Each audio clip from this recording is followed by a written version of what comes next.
പ്രവേശന തന്ത്രം എന്ന് പറയും. ഇതൊരു തരം പുതിയ അടവാണ്. ശക്തിയായ വെളിച്ചം എതിരാളിയുടെ മുഖത്തടിച്ചാൽ പിന്നെ അവരെ കണ്ണു കാണാൻ പറ്റുകയില്ല. അവന്റെ എയിം തെറ്റും. ഉന്നം തോക്കിന് മുമ്പ് വേല വേണ്ട. ഉന്നമില്ലാതെ വെടിവെക്കുകയാണെങ്കിലും കഷ്ടകാലത്ത് ചിലപ്പോൾ കൊണ്ടുവരും. അത് ശരിയാണല്ലോ. അത് വലിയ കുഴപ്പമാണല്ലോ. ഇനി വെടിവെക്കുന്നിടത്ത് ഈ അടവ് ഞാൻ പറ്റിയില്ല. സാറേ, ഈ വലിയ വെടിക്കാരനാരാ? No discussion here. ഈ മൗത്ത് ഓർഗൻ മിസ്റ്റർ ചന്ദ്രൻ ഏതാണെന്ന് തോന്നുന്നു. അതെ, താങ്ക്സ്. ഇത് വെച്ചാണ് എറിഞ്ഞത്. Miss Nalini, you don't think. ചന്ദ്രനെയും കുട്ടിക്കൊണ്ട് വീട്ടിലേക്ക് പിക്കുള്ളൂ. കേശോളെ, താൻ കൂടെ പോകും. Yes sir.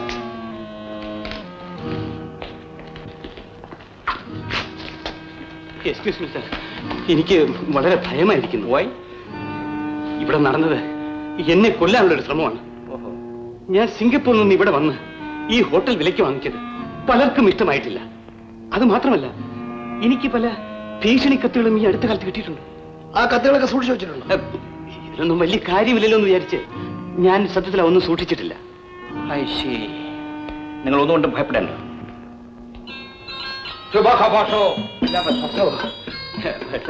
Meet my friend mister Mutanda Kabako. ഇദ്ദേഹം കാരനാണ്. ഞങ്ങൾ സിംഗപ്പൂരിൽ വെച്ച് പരിചയക്കാരൻ. അപ്പോൾ നിങ്ങൾ സ്നേഹിതന്മാരല്ലേ, പലതും സംസാരിക്കാൻ കാണും. ഷുവർ. ഞങ്ങൾ thank you very much sir. Very kind of you. Mister Shekhar, diamond Shabako, black diamond. Sir, രത്നത്തിന്റെ പണം കിട്ടാത്ത കൊണ്ട് അങ്ങനെ വളരെ ക്ഷോഭിച്ചിരിക്കുകയാണ്. ഞാൻ താമസിയാതെ എല്ലാം ശരിയാക്കുന്നുള്ളൂ ഒന്ന് പറഞ്ഞ് മനസ്സിലാക്കണേ.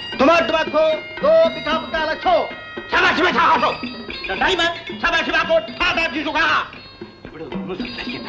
നിങ്ങൾ താമസിക്കുന്ന സ്ഥലത്തോട്ട് പോകാമെന്നൊന്ന് പറഞ്ഞാൽ.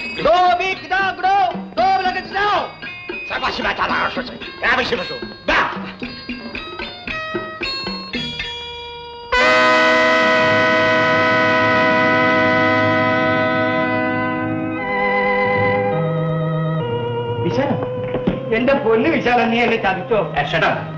ഇൻസ്പെക്ടർ, ഇൻസ്പെക്ടർ, സാം ലെറ്റർ ബോംബാണെന്ന് തോന്നുന്നു.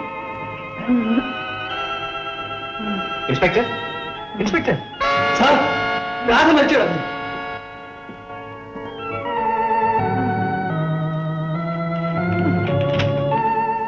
സതീഷ്, ഞങ്ങളെ കണ്ടുപിടിക്കാനുള്ള പ്രധാന കണ്ണി ഇതോടെ അറ്റുപോയിരിക്കുന്നു. ഈ ശ്രമം തുടർന്നാൽ നിങ്ങൾക്കും നിങ്ങളുടെ കീഴ് ഉദ്യോഗസ്ഥന്മാർക്കും ഇത് തന്നെയായിരിക്കും അനുഭവം. നിങ്ങളുടെ സ്വന്തം അസ്പഷ്ടാനന്ദ സ്വാമി. കഴിഞ്ഞ 10 വർഷമായിട്ട് നാം ബിസിനസ് ചെയ്യുന്നു. ഇതിനേക്കാൾ വൻ തുകകൾ ഞാൻ കൈകാര്യം ചെയ്തിട്ടില്ലേ? എന്തെങ്കിലും വിശ്വാസം ഇതിൽ നിന്ന് ഉണ്ടായിട്ടുണ്ടോ? എന്ത് പറയുക, അദ്ദേഹം സമ്മതിക്കുന്നില്ല. ശരി, തൽക്കാലം എന്റെ കയ്യിലുള്ള കുറച്ച് പണം ഞാൻ എടുത്തുകൊണ്ടുവരാം. ബാക്കി പണം എപ്പോ കൊടുക്കുന്ന അദ്ദേഹം ചോദിക്കുന്നു. നാളെ നേരം വെളുക്കുന്നതിന് മുമ്പ് ബാക്കി പണത്തിന് എന്തെങ്കിലും ഒരു അറേഞ്ച്മെന്റ് ഞാൻ ചെയ്യാം പറയും.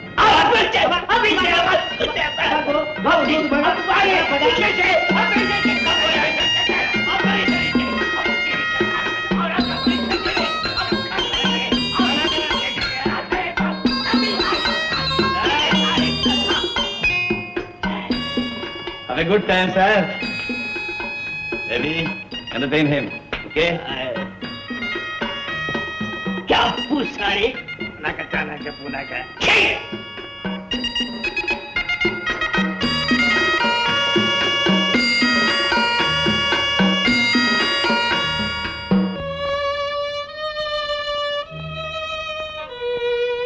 Congratulations Emily. പേടിക്കണ്ട, ഇനി എമിലിയെ ഒരിക്കലും ഞാൻ ഉപദ്രവിക്കില്ല.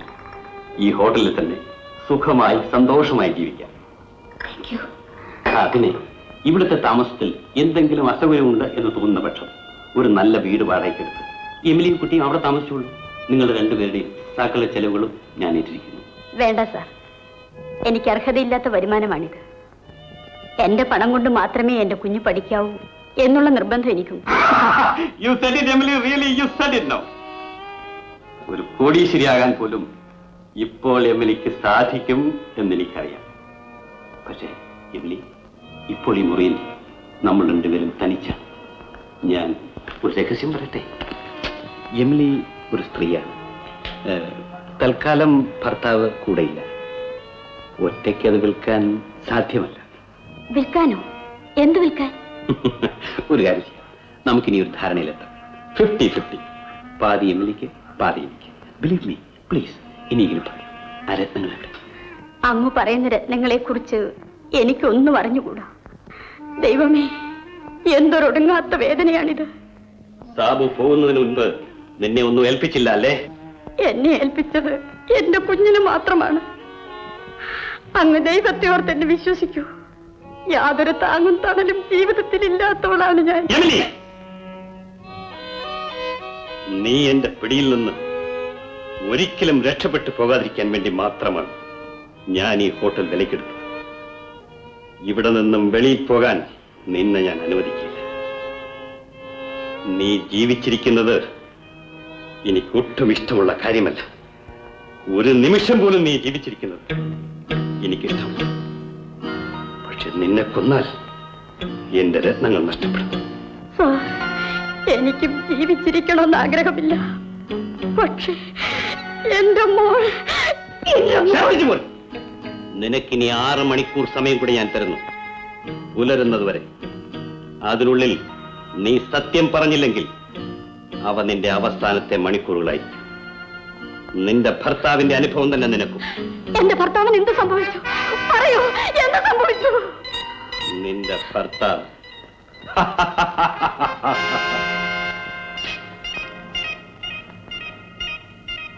എന്നെ വഞ്ചിച്ച നിന്റെ ഭർത്താവ്, അവൻ ഇനി ഒരിക്കലും മടങ്ങി വരികയില്ല.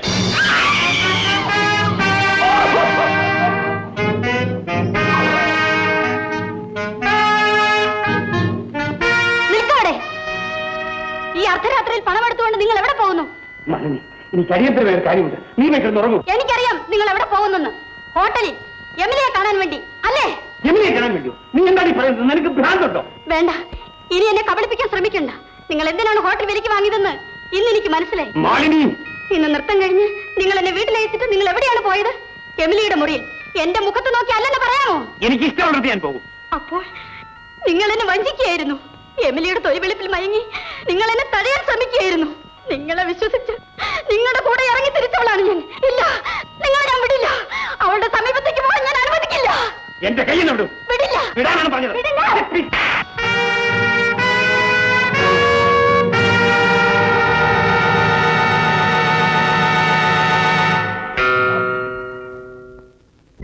തക്ക സമയത്ത് ഡോക്ടർ വന്നിട്ടില്ലായിരുന്നുവെങ്കിൽ ഇവരുടെ ജീവൻ അപകടത്തിലാകുമായിരുന്നു. As a doctor it is my duty. Doctor എന്ത് വിഷഗ്യാസാണ് ഉപയോഗിച്ചിട്ടുള്ളത്? ആഴ്സനിക് ഗ്യാസ് ആണെന്നാണ് തോന്നുന്നത്. പൊട്ടിത്തെറിച്ച കത്ത് ഞാൻ രാസപരിശോധനയ്ക്ക് എടുത്തിട്ടുണ്ട്. ലാബറട്ടറിയിലായി കൊടുത്തിട്ട് അതിന്റെ വിവരം നാളെ പറയാം. Thank you doctor. They will be all right by morning. Good night. Good night. Doctor അദ്ദേഹം പറഞ്ഞത് കേട്ടില്ലേ? കുതിരയുടെ ഗ്യാസ് ആണ് ഉപയോഗിച്ചതെന്ന്. പോയ്സണിക് ഗ്യാസ്. എന്നാലും സാറേ, തീക്കട്ട ഉറുമ്പരിക്കുമെന്ന് പറഞ്ഞു കേട്ടിട്ടേ ഉള്ളൂ. പോലീസ് സ്റ്റേഷനിൽ കയറി ഈ ചങ്കുറപ്പ് കാണിക്കുന്നവനെ സമ്മതിച്ചു കൊടുത്തു. രഹസ്യങ്ങൾ പുറത്തറിയുമോ എന്ന് ഭയന്നാണ് രാധയെ കൊന്നിട്ടുള്ളത്. ഇതിന്റെ ഇടയ്ക്ക് നമ്മളൊരു വലിയ കാര്യം വിട്ടുപോയി.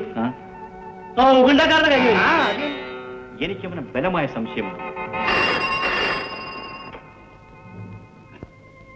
ഹലോ, ഞാനാണ് നളിനി. ചന്ദ്രൻ ചേട്ടൻ ആരും അറിയാതെ റൂമിൽ നിന്നിറങ്ങി വാതക്കൽ വെച്ചിരുന്ന മോട്ടോർ സൈക്കിൾ എടുത്ത് എങ്ങോട്ടോ ഓടിച്ചുകൊണ്ട് പോയി. ഓഹോ, എന്ത് ചെയ്യണമെന്ന് ഞങ്ങൾക്ക് ഒരു രൂപവുമില്ല. ഡോണ്ട് വറി നളിനി, ഞാൻ ഉടനെ വേണ്ടത് ചെയ്തോളാം. ശരി സാർ, താങ്ക് യു. സാം, ചന്ദ്രൻ ഒരു മോട്ടോർ സൈക്കിളിൽ കയറി എങ്ങോട്ടോ പാഞ്ഞു പോയിരിക്കാനത്രേ. സുബോധമില്ലാത്ത മനുഷ്യനാണ്. നമുക്ക് ഉടനെ അയാൾ അന്വേഷിച്ച് കണ്ടുപിടിക്കണം. കേസുകൾ ഇവിടെ തന്നെ വന്നോളൂ.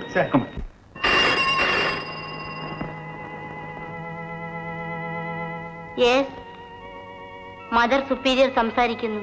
Good evening mother. ഞാൻ എമിലിയാണ്, ജയന്റെ അമ്മ. എനിക്ക് എന്റെ മകളോട് ഒന്ന് സംസാരിക്കണം. ക്ഷമിക്കണം, ഈ അസമയത്ത് ജയിനെ വിളിക്കാൻ പ്രയാസമാണ്. എനിക്ക് എന്റെ മകളോട് സംസാരിച്ചേ പറ്റൂ. ദയവ് ചെയ്ത് അവളെ ഒന്നുണർത്തിക്കൊണ്ടുവരുമോ? Please mother, please. അയ്യോ, നിങ്ങൾ കരയുകയാണോ?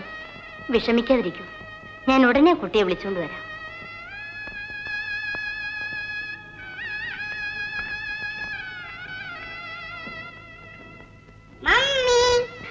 മോളെ, മൈ ഡാർലിംഗ്.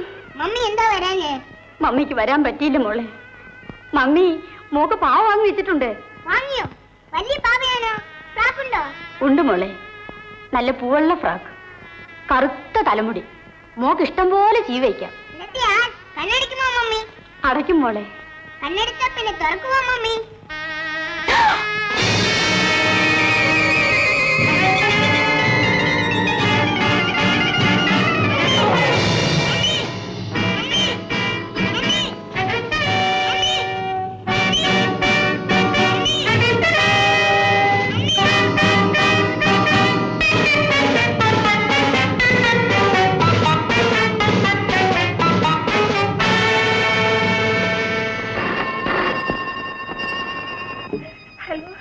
നളിനി, ഞാൻ സതീഷാണ്.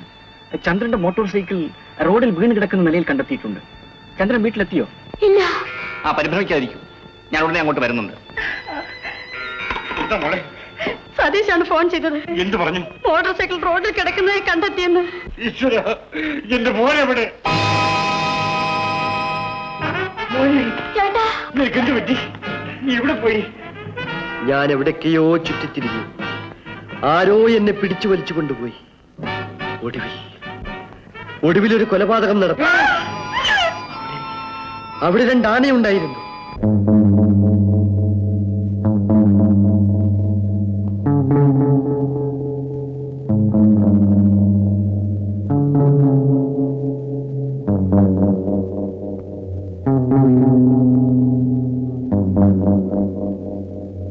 ഞാൻ എവിടേക്കെയോ ചുറ്റിത്തിരിഞ്ഞു. ആരോ എന്നെ പിടിച്ചു വലിച്ചു കൊണ്ടുപോയി. ഒടുവിലൊരു കൊലപാതകം നടത്തി. അവിടെ 2 ആനയുണ്ടായിരുന്നു.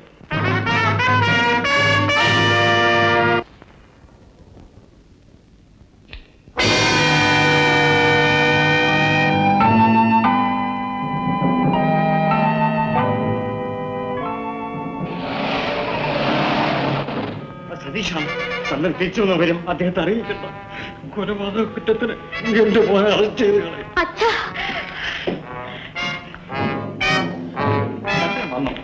ചേട്ടൻ ചേട്ടൻ അയ്യോ, ആരോ എന്നെ പിടിച്ചു വലിച്ചു. ഓഹോ, ചന്ദ്രൻ വന്നു കഴിഞ്ഞു. ഓ, ദൈവാധീനം. അപകടമൊന്നും പറ്റിയില്ല. ഇല്ല. ഞാൻ ചന്ദ്രനൊന്ന് കാണാം. എന്താ? അവനെ ഇപ്പൊ ഉപദ്രവിക്കണ്ട. ആളുകൾ കാണുമ്പോൾ അവന്റെ മനസ്സിൽ വിഷമം കൂടുന്നു. അവൻ കുറച്ച് വിശ്രമിക്കട്ടെ. നാളെ നമുക്ക് കാണാം. ശരിയാണ്. ഞാനിപ്പോ പോയി കണ്ടാൽ ശല്യമായിരിക്കും. അപ്പൊ ഞാൻ പിന്നീട് വന്ന് കണ്ടുകൊള്ളാം. Good night.